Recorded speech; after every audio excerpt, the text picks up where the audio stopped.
Imagine your ideal Christmas setting. Do you picture Santa Claus in all his red glory, or decorating your tree with loved ones, or even reading traditional Christmas stories by the fire?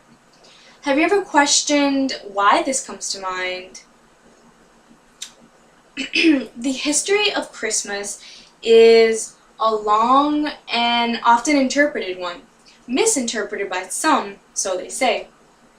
There are many theories on how the idea of Christmas came to be, though many of us don't know the gist of it. Fortunately, we will shortly. I have a religious background, so with that being said, I wanted to put my curiosity to rest regarding the origin of one of the most famous holidays. According to my class survey, when I asked you if you knew anything about Christmas apart from the nativity scene, many of you said you weren't sure or you definitely didn't know. So in response, today I will be informing you on what Christmas is all about. To do that, I'll be summarizing some Christmas history and then touching on two symbols we see everywhere during the holidays. I'd like to begin with some brief history to get us all up to speed.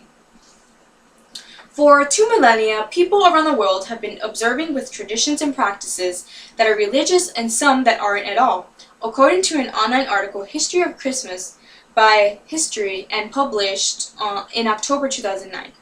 As mentioned in the previous source, many celebrations took place around the world during the time of winter solstice, when the worst of winter was behind and they looked forward to extended hours of sunlight.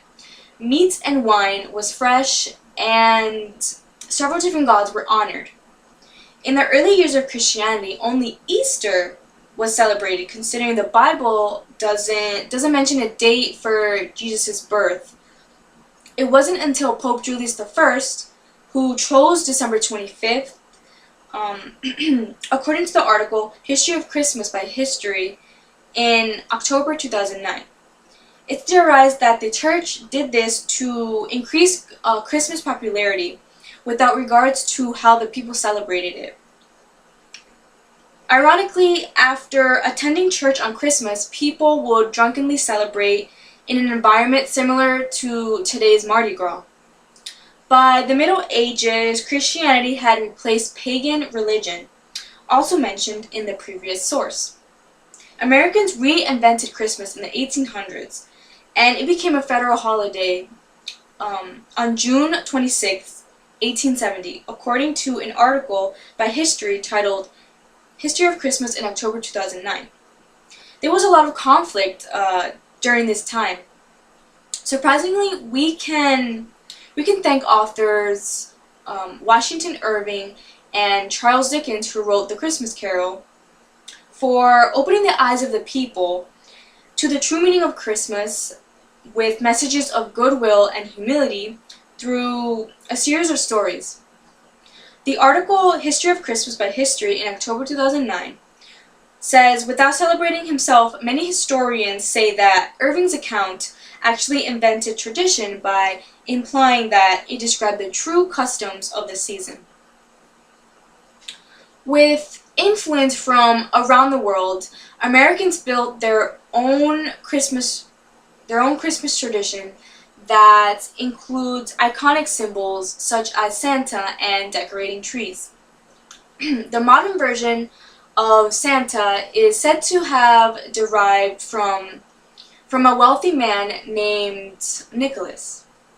According to the article Why is Christmas on December 25th by the Washington Post in December 2015, he used his money to help others, and he became a protector of children. He was honored as a saint by Europeans, and